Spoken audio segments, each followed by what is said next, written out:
सभापती महोदय, महाराष्ट्र राज्यामध्ये कायदा सुव्यवस्थेचे अक्षरशः धिंडवडे निघालेत।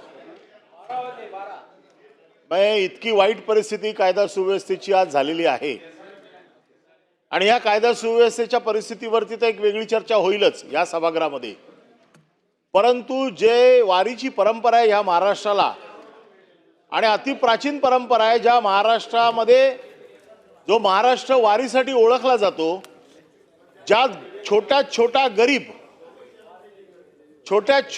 गरीब वारकरी म्हणून केवळ ईश्वराच्या भक्तीसाठी आपलं देहभान हरवून या वारीमध्ये समाविष्ट होतो आणि अशा या वारीला गालबोट लावण्याचं काम काल महाराष्ट्रात घडलेलं आहे।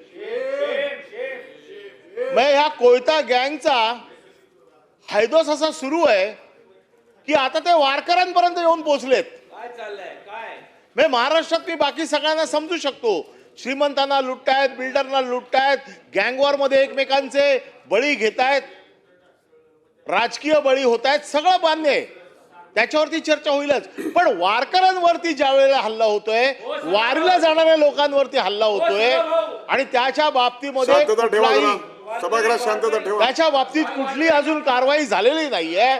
त्याच्यामुळे महाराष्ट्राच्या या परंपरेला काळीमा फासण्याची काल घटना घडलेली आहे।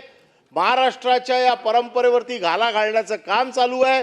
सरकारची कोणावरही बिलकुल सरकारचा दरारा नाहीये, कोण कोणाला घाबरत नाहीये, मोकाट सुटले सगळे गुंड आणि म्हणून महाराष्ट्राच्या या कायदा सुव्यवस्था परिस्थितीवरती ताबडतोब सगळं काम बाजूला ठेवून सर्वसाधारण माणसाला, सर्वसाधारण गरीब वारकऱ्याला असं वाटलं पाहिजे की हे सरकार माझ्या बाजूने उभं आहे, म्हणून सगळं कामकाज बाजूला ठेवून कायदा सुव्यवस्थेवरती आज चर्चा घ्यावी अशी मी 289च्या माध्यमातून आपल्याला विनंती करतो।